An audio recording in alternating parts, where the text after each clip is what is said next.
Nagtataka din ako eh. Ikaw ata nagsabi, huwag mong ipapasukin si Duterte dyan. Oo.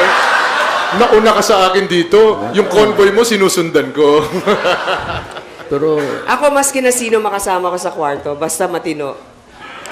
ako na yun. Kaya,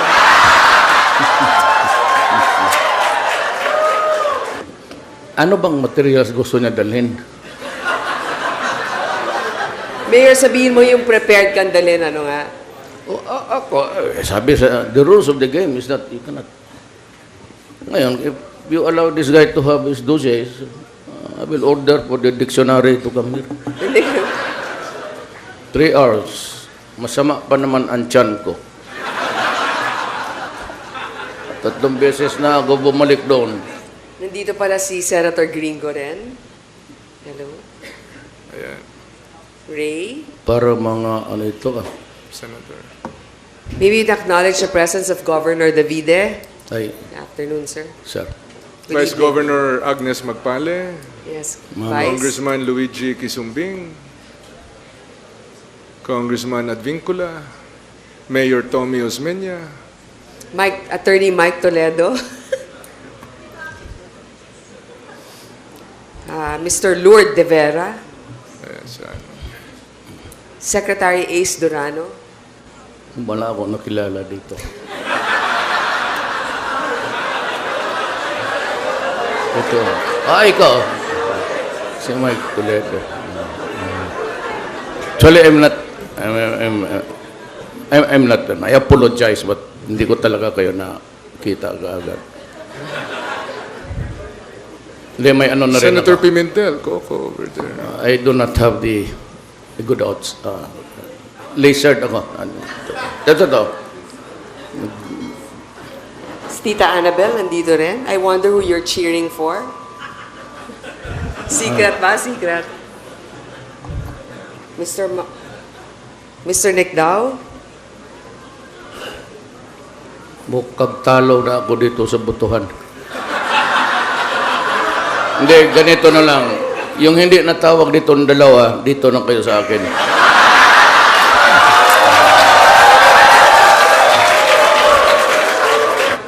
All of you guys who are not mentioned, side with me. Bago lang ako nagpa-laser uli. Back job. Last time was when I was a congressman. Totoo. Kaya mo pula. It is said that the greatest fear is fear itself. So what do you think is happening? Fear? There's somebody there who's fearful. Pero nung nadinig ko nandito na kayo, naunahan ako ng dalawa. Lumabas na rin ako. Baka mahuli ka, ha? Sabihin na natin, Mayor, bakit? Ano yun? Gusto mo bugbugin natin? Ha? Ikaw, tara. Tara na. Baka may ano? Pwede man lang mag-toilet break habang nag-aantay? Sige, okay. Excuse me. Sir, kayo? Toilet break? Pangatlong ihi mo na yan, Mar.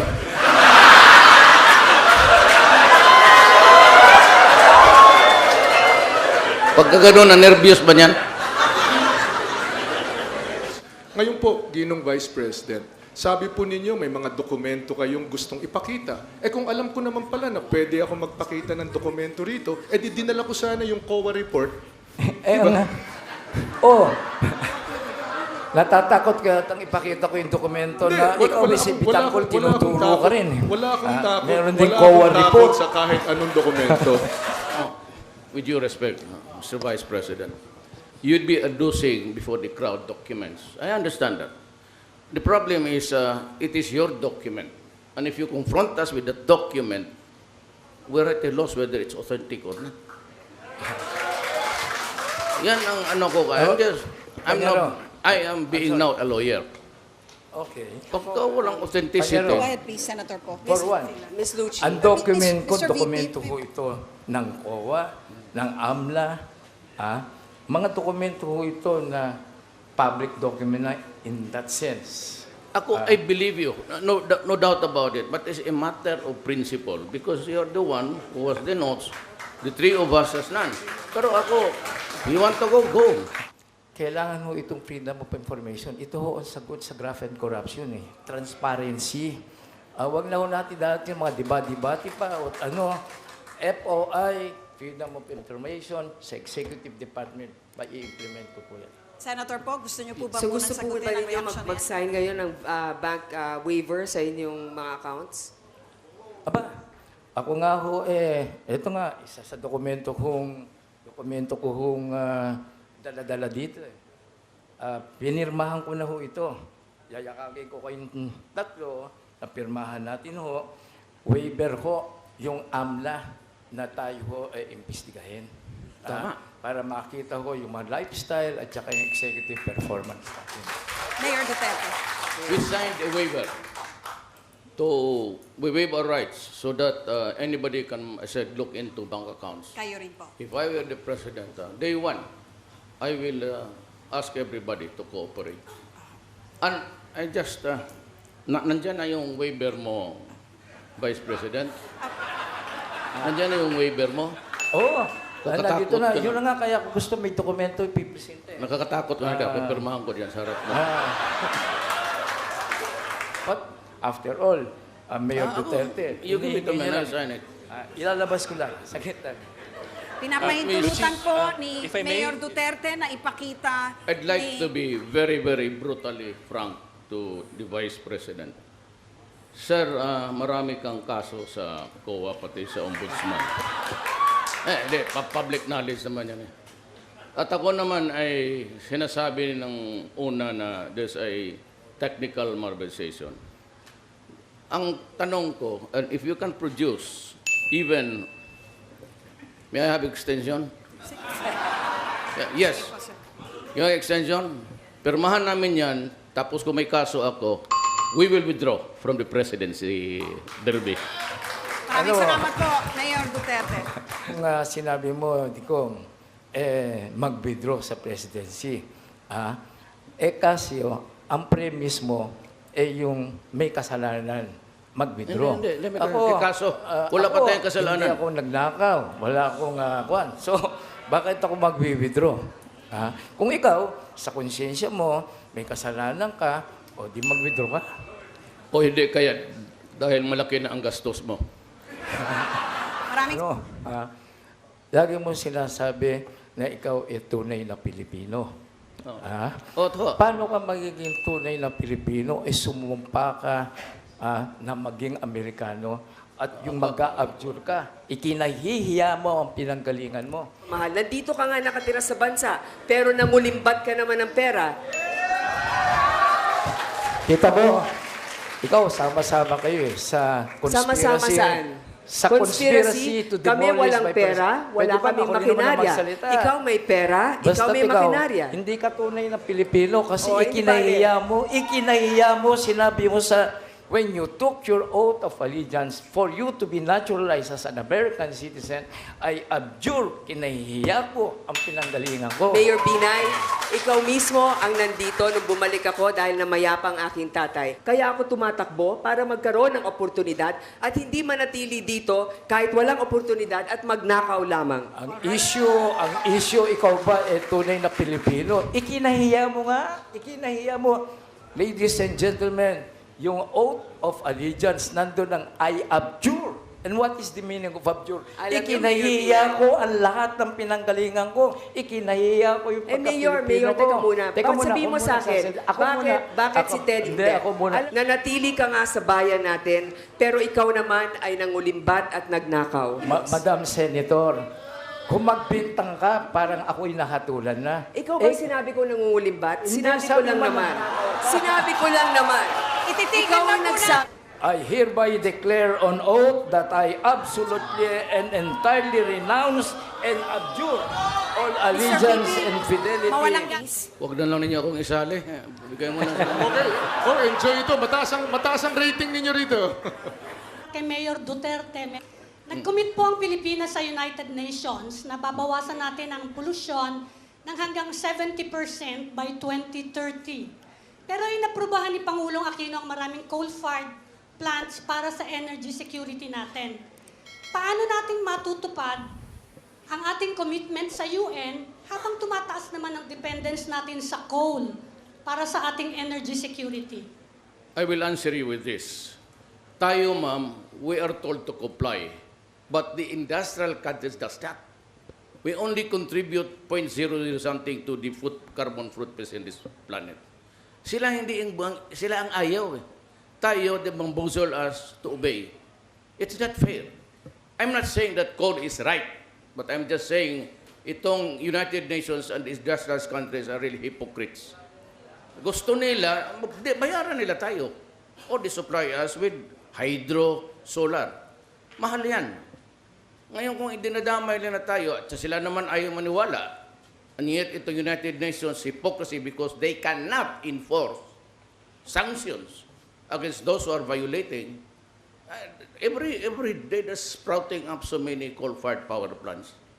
We only contribute, I said, to the footprints, carbon footprints, so very little. And yet, we are a growing country. We need to industrialize. We need energy. Sabi ko, susunod tayo. But you know, even climate change. Climate change does not have to be discussed. It is here. El Nino is the climate change. Kaya na yung mga lupa mo, baski saan-saan, they're cracking up, even in Luzon. That's pollution. Yung climate change is already there. So what we should do is to do remedial measures. Pero wag lang tayo. Because we have noticed that those who are really into heavy industries are the first world countries. That is my objection to them. Secretary Pure Mark. hypocrisy. Secretary Mark. Ano tayo tapos they come here and nagyayaw-yaw about, and yet they cannot even suggest to their own government to stop it. Bale na, sobra na yan. Yes, ganito yan, ma'am. Al Gore came here, talked about environment, climate change. Bakit hindi niya ma-convince yung bansa niya? And why they cannot go to China and say, stop it? Why are they coming here telling us what to do? When as a matter of fact, we need energy to develop. We are just a developing nation. Mayor Duterte. Yes, it is a very sad commentary that actually, year after year, the appropriations are good. The problem is in the implementation. Because corruption estimated about 30% of the total budget for it goes to corruption. Kung walang corruption, straight implementation, there's really no problem in our country. We can survive and we can do it. Natutuwa ako na si Mayor Digong ay sinasabi niya yung aming motto na kung walang korap, walang mahirap. Yan ang ating ginagawa sa Daang Matuwid. Sinimulan natin yan noong 2010. Hindi ko sinasabi na narating na natin ang perpekto. Hindi ko sinasabi na narating na natin ang paradiso. Pero malayo nang narating natin. Marami ng mga tagas ang natsarhan natin. Marami na tayong nakasuhan at itutuloy natin yan kung magpatuloy ang Daang Matuwid. Yes, Mayor. I'd like to thank Secretary Rojas for using my sloganeering. Walang corrupt, walang mahirap. Alam niyo po, Senator po. yun nga, yun ang kanilang slogan. Pero nakakalungkot na hanggang slogan. Sapagkat bagamat marami na rin nagawa, yung freedom of information hindi pa rin napapasa. At ang napapansin ko, kung hindi ka kaalyado, may kaso ka. Kung ikaw ay kaalyado, may project ka. Parang hindi naman yata tama yun. Ang katotohanan, Lucy, Senadora, ay LP, non-LP, lahat kinakasuhan. Ang aking sariling gobernador, ang ating... Miss Lucci, doon na lang sa DOTC. Ang mga train natin... Oras ko po ito. Unang-unang oras ko po ito at mayroon tayong civility na pinag-uusapan. Okay.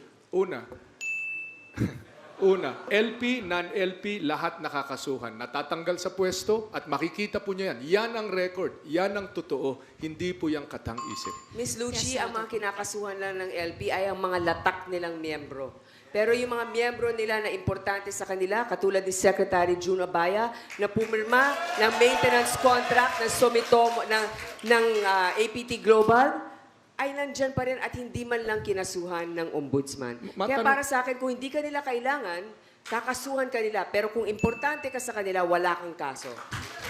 Matanong ko kay Senadora, hiniring niya ito, nakita kuno niya ang mga ebidensya, sinasabi niya dapat kasuhan. Siya ba ay naghain ng kaso? Ako ay naghain ng rekomendasyon sa ombudsman. Ano ang pero nangyari importante ngayon? nito, hindi May pinakinggan. ebidensya. Pero may mga iba na naghain ng kaso, pero ang mahirap, hindi nakakakita, nagbubulag-bulagan at hindi nakakarinig ang nagbibingi-bingihan. Ang sinasabi niyo po ngayon ay yung ombudsman ngayon ay kasabwat. Yan po bang sinasabi ninyo? Ang sinasabi ko ngayon ay yung sinasabi ninyong daang matuwid ay hindi natutupad sa lahat ng ahensya ng ating gobyerno. No. VP Binay, you have not spoken on any of the reactions from your fellow candidates. Ano pong masasabi niyo doon? Yun hong kailangan ho na talagang huwag nang kunan ng income tax. Yun hong mga 30,000 and below ang sweldo every month. Kasi marami pa hong dapat gastusan. Kung hindi nyo kukunin, hindi nyo pagpapatuloy yung income tax, marami pa hong mapaharap na magagastusan yung ating mga mamamayan. Mayor Duterte, you were going to say something. I said, I am insisting on my statement. My declaration is that if there is no corruption, every year yung appropriations tama-tama, it would bring good to the country. The problem is, I said, 30% of the total 100 million, the 30 niyan goes to corruption. Ms. Lucci, That is the sad reality of this country. alam mo Ang sa hindi... tingin, Okay, go ahead. meron Senator kasing proposal na dapat ilipat na yung bilibid sa Nueva Ecija. Sa tingin ko, magdagdag na tayo doon ng mga kwarto para sa mga nangungulimbat ng pera ng mga nasa gobyerno ngayon. Kasi yan talagang problema natin. Hanggang ngayon, nandyan pa rin ang corruption at sila ay nasa pwesto. Dapat makulong, masintensyahan. Eto, Ms. Lucci. International na. Hindi tayo. Hindi mga katunggaliko. International. World Bank, Transparency International, lahat ito, World Economic Forum, lahat yan ang nagsabi na ang Pilipinas ay malaki at malayo na ang narating sa paglilinis ng pamamahala, sa pagpa-file ng mga kaso, sa pag-aayos, pagsasara ng mga tagas ng ating pera. Hindi ko sinasabi na narating na natin ang perpekto, pero malayo nang narating natin at itutuloy natin ito. Tama, ikukulong natin lahat itong mga nagnanakaw sa gobyerno. Tuloy-tuloy ang paghihirap ng ating mga kababayan. Milyon-milyon pa ho, Mr. Rojas, ang naghihirap. So, huwag mong sabihin na maganda lang nagawa ninyo, etc., etc. Kung sinasabi nyo walang mahirap, kung walang korap, dumadami nga ho ang mahirap. Kasi lagana po ang corruption. Kasi yung mga kaalyado mo, katulad ni, yung mga naglanakaw doon sa minahan, nandyan. Hindi nahahabla. He gave a very short, there was a cut in his statement. Sino yung mga kasabat niya? The people are entitled to know. Sabi mo, sino yung kasabat ni Mar sa corruption? Sino nga? Alam mo naman, dahil sa Mindanao nangyayari yun. Yung mga sila Eric Gutierrez, yung mga Sir, with all due respect, Eric I will have to Gutierrez. stop this discussion here. Wala po tayong babanggitin na wala po dito ngayon. May kaso po, Lucci, ang anak po ni Vice President Binay ay may kaso. May kaso sa Sandigan Ang Bayan. sinasabi ni Napailan Lucci, ng kaso. May aktual na yung wala- kaso. Napupunta na po ng kasi pagnanakaw sa mga politiko sa Mindanao at nalilihis na po ng malayo doon sa 30,000. Kaya ako pautana para ni Secretary Mar. May almost 200 billion budget para sa rehabilitation ng Yolanda. Ngunit, nasa 90 billion pa lang ang na-release, sabi ng DBM. 90 billion. Kaya may marami pang mga biktima dito sa Visayas kasama ng Cebu na hanggang ngayon ay naghintay pa ng tulong galing sa pamahalaan. Bakit po ang private sector ay ang call po nila ay voluntary lang, pero mas nangunguna sa pagtulong as compared to the government na may mandate to serve its people? Sa ngayon, as of end 2015, aking pagkaalala ay humigit kumulang 90 billion ang na-release na tulong para sa Yolanda Rehabilitation. Diyan sa 90 billion na yan, 4 na billion ang dumaan sa DILG. Yang 4 na billion na yan ay dinownload to the last centimo to provinces, cities, municipalities, and barangays. You were going to react. Oh, Ah, Mayor Duterte. Yes, ma'am, I disagree. The COA says of the total money, 33% have been completed. 33.7 nandyan, on deck ang pera, about to be started yung project. Then 37, wala pa. Secretary. That's the figures of COA. Baka That's the iba figure. ang itinutukoy ni Mayor Duterte dahil doon po, the same COA says na doon sa dumaan sa DILG, mahigit 90% na po ang natapos. Nakatayo po yan, may listahan po yan, may mga lugar po yan, may mga inauguration yan, lahat po yan ay nagawa. Yung perang dumaan sa DILG na humigit kumulang ay 4 na bilyong piso. Well, I'm sorry. Meron pa bang I mga think ibang you're right. projects? Meron pa bang ibang mga projects na hindi natatapos? Maaari sa agrikultura, sa housing, sa iba pa. Pero yung sa pera na dumaan sa DILG na sinasakupan ng aking kapangyarihan noong panahong yon, ay yan po ang record. Ako muna. Go ahead, Mayor Duterte. I would like to apologize. You were talking about the billions that were downloaded sa DILG. That's correct. I'm talking about the whole of the money. I'm sorry, I got lost along the way. VP, yes, please. Mr. Rojas, kung totoong yung pera na ibinadget, ginastos na ninyo, bakit hanggang ngayon hindi ka pa nakapag-liquidate doon sa 7 billion pesos na napunta sa opisina mo? Ang liquidation po ay nasa sa COA na. Tapos na po yun. Ang binabasa po ninyo ay 2014. As of 2016 na po tayo. Nangyari lahat ito, yung paggawa nito lahat, 2015. Yun po ang nangyari. Iba yata ang sagot mo, Mr. Rojas. Hindi po. Kasi ang pinalabas mo sa dyaryo, hindi pa namin ito nililiquidate kasi hindi pa tapos Hindi. ang project. Yung Ano yung mas 7% mo? doon sa Vice President, kung gusto mo lang nasiraan ako or magtapong ka ng putik, at least gamitin mo current data. ang, alam mo, Mr. Rojas, ang statistics po laging hindi totoo eh. Kung Hindi, ano-ano yan mga ang katotohanan, binibintang mo, 2015. may sinasabi mo sa amin doon sa Yan po Makati. ang 2015 na katotohanan. Ang binabasa po ninyo ay 2014. Sabihin niyo sa staff ninyo na maging up-to-date sa kanilang pag-aaral. Hindi. Sagutin mo lang yung COA. Yun na lang. Paano nyo tutuldakan ang krimen sa buong bansa sa loob lang ng 6 na buwan kung sa Davao City, where you have been mayor for 2 decades already, may problema pa rin pala sa krimen? Alam mo, yung report na yun was just really a bit malicious. Ano mo, sinasinin mo doon ng naninigarilyo eh. Those are violations of law, penal sanctions. Yun lang naman. But I'd like to say something. Eh, sabi nga ni Mark, pupunta ka ng Davao, may makita ka ng Cebu. You know, this is a very porous country. And we are not a fascistic nation. We do not confront people in public. Kaya sinabi niya may Cebu sa Davao, pati sabi ko sa Maynila. So 1 week after, there was a raid. Dito sa Davao, pati dito sa Maynila. Look what happened. Yung doon sa Malabon, nakita, hinuli, buhay. Yung akon sa Davao nahuli, patay, 4. I said, I wipe out, I'm still wiping out. Ako, sabi mo, how can I do it in 3 to 6 months? Well, ibahin mo ako sa iba. Gagawin ko yung anong ginawa ko sa Davao. If I say, do not come here, do not come here. If I say, leave Davao, you leave Davao. If you do not do that, you are dead. Ganoon lang naman ang istorya dyan. Marami pa tayong drama. And if I am into the presidency, look, if I am president for 2 months, and nobody would believe me, nobody would follow me, even if you give me 10 years, I cannot really hack it. Ngayon, hintayin mo ako. Kung ako ma-presidente, 3 to 6 months. Sinabi ko sa inyo, I'll do it. I will do it. Just like what I did to Davao. Panoorin mo ang Davao, panoorin mo ang buong Pilipinas, and you will see. Huwag may sali yung statistic, pati yung panigarilyo. Urinating in public, you get arrested. It goes into the statistics.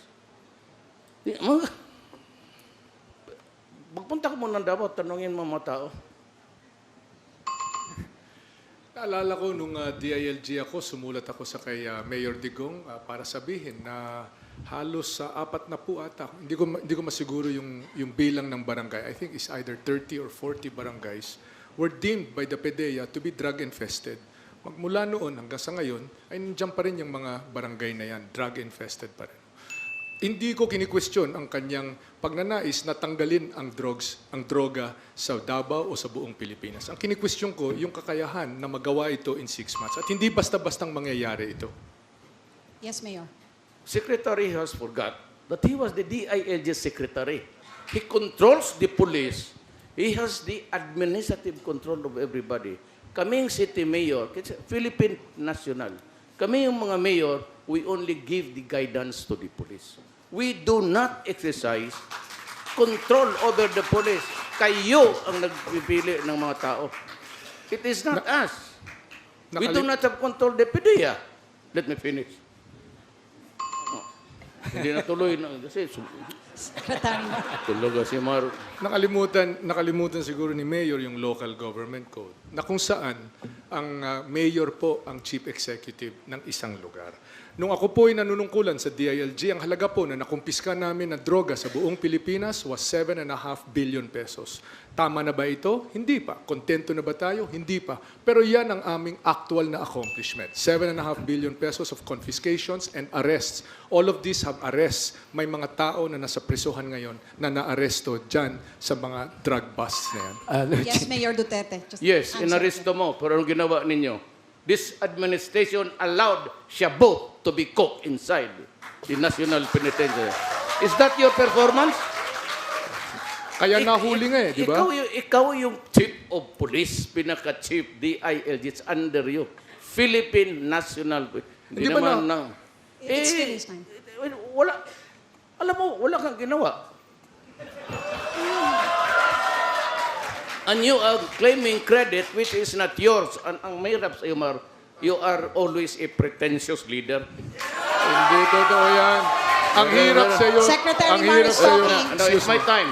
It's my time. Oras ko Yes, na ngayon. your time. Ang hirap sa iyo, Digong, ay hindi mo sinasabi ang totoo. Ang totoo ay nahuli nga eh. Di ba nahuli? Kaya ginawa natin, nahuli yan. Kung pinabayaan namin yan, edi yun ang masasabi mo. Pero nahuli yan eh. Naaresto, tinigil. At patuloy ang ating laban sa droga. Hindi yan pagiging pretentious. Nangyari yan. Nasa dyaryo yan. Totoong nahuli yung mga gumagawa ng droga sa loob ng prisuhan. And then, dyaryo yun, tabloid yun. Alam mo, is this there for the people to see? This is a republic. This is nationwide. Kaya alam nila how hard it is really to work for government. You're a fraud. You're pretentious. Name calling. Pati edukasyon mo, sinangali mo yung Wharton, hindi ka pala taga-Wharton eh. Let's stay on the subject.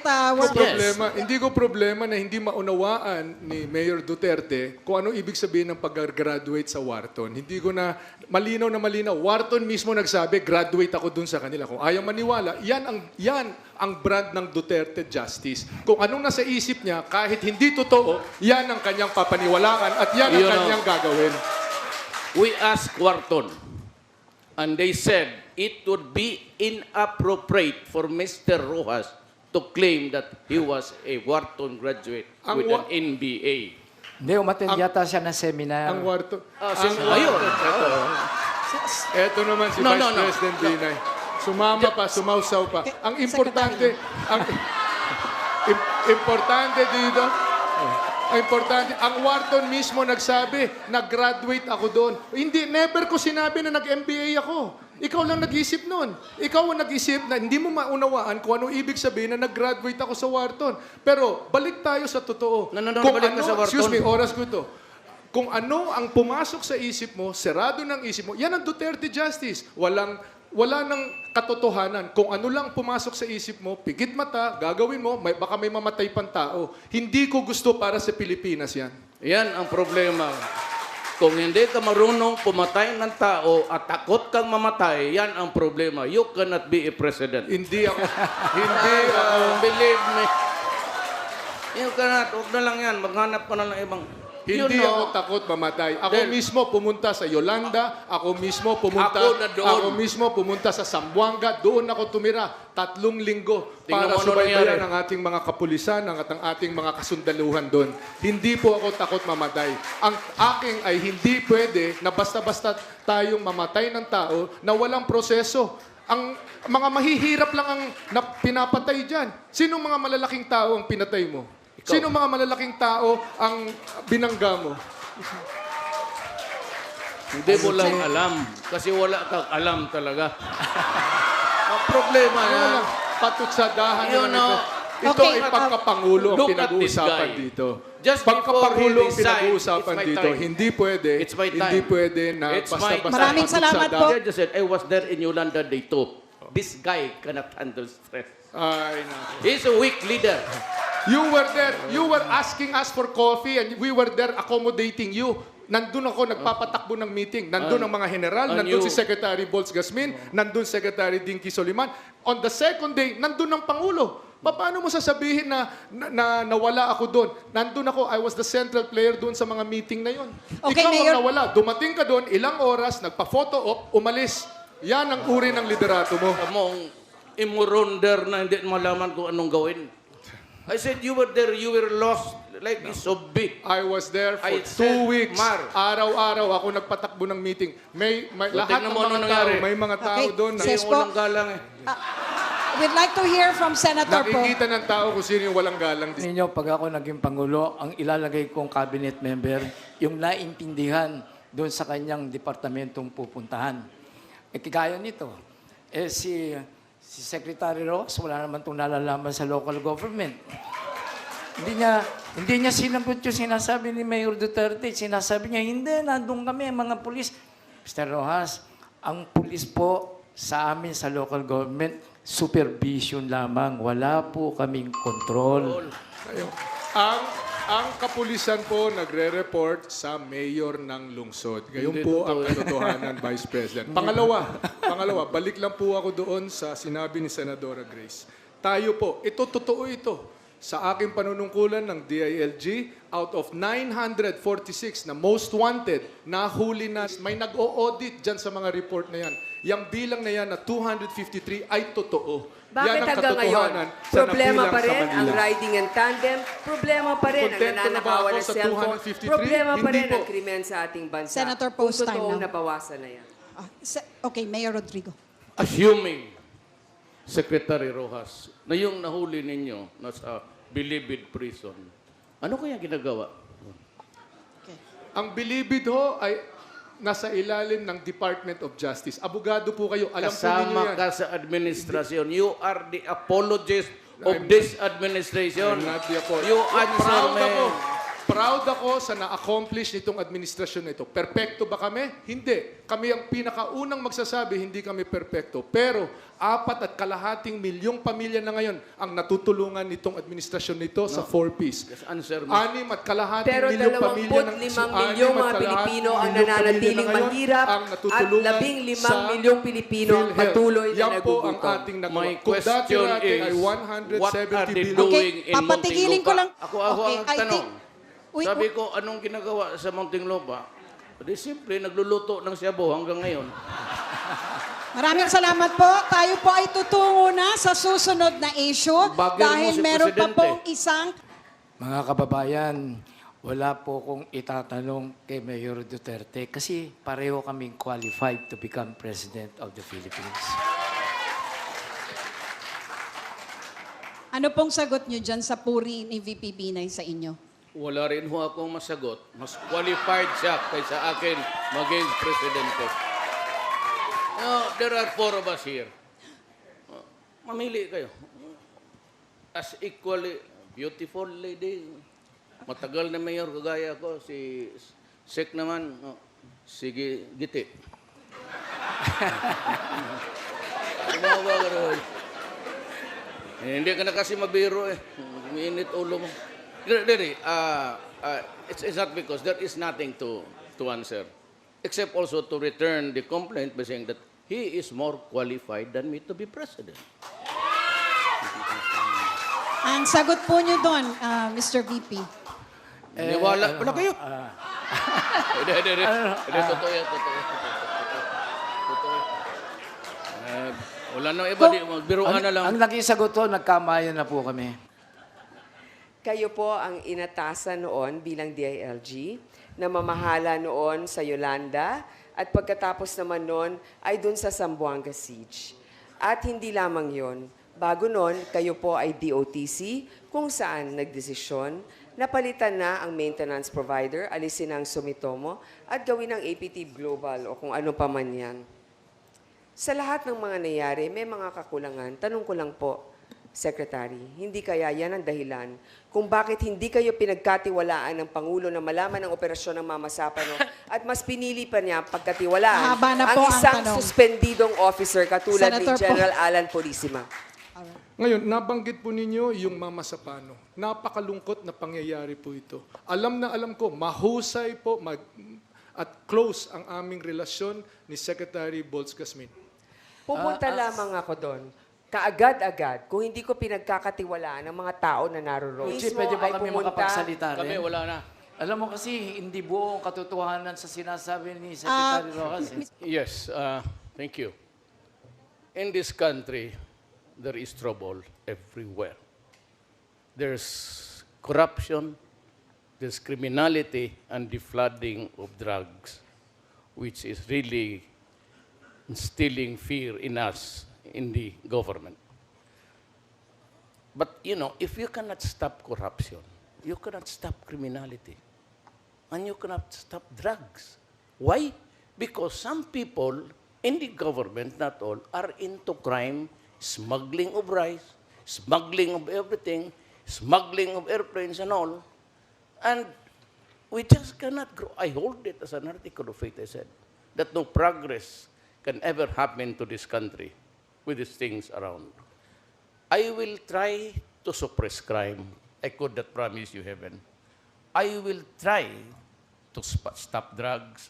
And if President, I said, in 3 to 6 months, I will stop corruption in government. I have to provide security for the present generation and the coming generation who would take us into, I don't know where, but they would be now in command of society. We have to protect the children. We have to end crime. And I said, drugs must be suppressed. And I will, all of my opponents said, they have presented a program. I made short remarks, bullet remarks, because all of these are platforms. I can tell you now that I will provide leadership. Not only the platforms, but leadership. And maybe copy the best of their programs at ayusin ko. What's good in this program, Grace pati kay Mar, I will adapt it if it's good. And leadership, I will do it. Maraming salamat, Mayor Rodrigo Duterte. Dapat natin ipaglaban ang daang matuwid. Kung may kulang, punuin natin. Kung may mali, itama natin. Para dito sa ating bansa, tuluyan na makapamuhay tayo kung saan nagtatagumpay ang disente. Iniimbita ko po kayo, ibalik natin ang Pilipinas sa mga disenteng. Yes, Mayor. Secretary has forgot that he was the DILG secretary. He controls the police. He has the administrative control of everybody. Kaming city mayor, Philippine National, kami yung mga mayor, we only give the guidance to the police. We do not exercise control over the police. Kayo ang nagpipili ng mga tao. It is not us. We do not have control the PDEA. Let me finish. Oh, hindi na tuloy na kasi Secretary. tulog si Mar. Nakalimutan siguro ni Mayor yung local government code na kung saan ang mayor po ang chief executive ng isang lugar. Nung ako po ay nanunungkulan sa DILG, ang halaga po na nakumpiska namin na droga sa buong Pilipinas was 7.5 billion pesos. All of these have arrests. May mga tao na nasa prisuhan ngayon na naaresto dyan sa mga drug busts na yan. Yes, Mayor Duterte. Just Yes, answer. inaresto mo, pero ang ginawa ninyo, this administration allowed shabu to be cooked inside the National Penitentiary. Is that your performance? Kaya nahuli nga eh, di ba? Ikaw yung chief of police, pinaka-chief, DILG, it's under you. Philippine National Police. Hindi ba It's finished time. Wala, alam mo, wala kang ginawa. And you are claiming credit which is not yours. Ang mahirap sa iyo, Mar, you are always a pretentious leader. Hindi totoo yan. Ang hirap sa iyo, Secretary ang hirap Maris- sa dyaryo yan, totoong nahuli yung mga gumagawa ng droga sa loob ng prisuhan. Hindi, dyaryo yun, tabloid yun. You're a fraud. You're pretentious. Name calling, Pati edukasyon mo, sinangali mo yung Wharton, hindi ka pala taga-Wharton eh. malinaw na malinaw. Wharton mismo nagsabi, graduate ako dun sa kanila. Kung ayaw maniwala, yan ang brand ng Duterte Justice. Kung anong nasa isip niya, kahit hindi totoo, yan ang kanyang papaniwalaan at yan ang Yun ang- kanyang gagawin. We asked Wharton, and they said it would be inappropriate for Mr. Rojas to claim that he was a Wharton graduate Ang with an MBA. Hindi, umattend yata siya ng seminar. Ang Wharton. Ayun. Eto naman si No, Vice no, no. President Binay. Sumama pa, sumausaw pa. Ang importante, ang Wharton mismo nagsabi, nag-graduate ako doon. Pero balik tayo sa totoo. No, balik ka sa Wharton. Excuse me, hindi ko gusto para sa Pilipinas yan. Yan ang problema. Kung hindi ka marunong pumatay ng tao at takot kang mamatay, yan ang problema. You cannot be a president. Hindi ako, hindi ako. Believe me. You cannot. Huwag na lang yan. Maghanap ka na lang ibang. Hindi ako takot mamatay. Ako Then- mismo pumunta sa Yolanda, ako mismo pumunta sa Zamboanga. Hindi mo lang alam. Kasi wala kang alam talaga. Ang problema na, Walang ulo ang look at this pinag-uusapan guy. dito. Just before Pagkapagulo he ang resigned, pinag-uusapan it's my dito. time. Hindi pwede. It's my time. Hindi pwede na It's my basta-basta. time. I just said, I was there in Yolanda Day 2. This guy cannot handle stress. Ay, naku. He's a weak leader. You were there. Imuronder na hindi malaman kung anong gawin. I said, you were there, you were lost. Like it's so big. I was there for I 2 said, weeks. Mar, Araw. assuming Secretary Rojas na yung nahuli ninyo nasa Bilibid prison, ano kaya ginagawa? Ang Bilibid ho ay nasa ilalim ng Department of Justice. Abogado po kayo. Alam po ninyo Kasama yan. ka sa administrasyon. You are the apologist of this administration. I'm not the apologist. You answer me. Proud ako sa na-accomplish nitong administrasyon nito. Perfecto ba kami? Hindi. Sabi ko, anong ginagawa sa Muntinlupa? Di simple, nagluluto ng Cebu hanggang ngayon.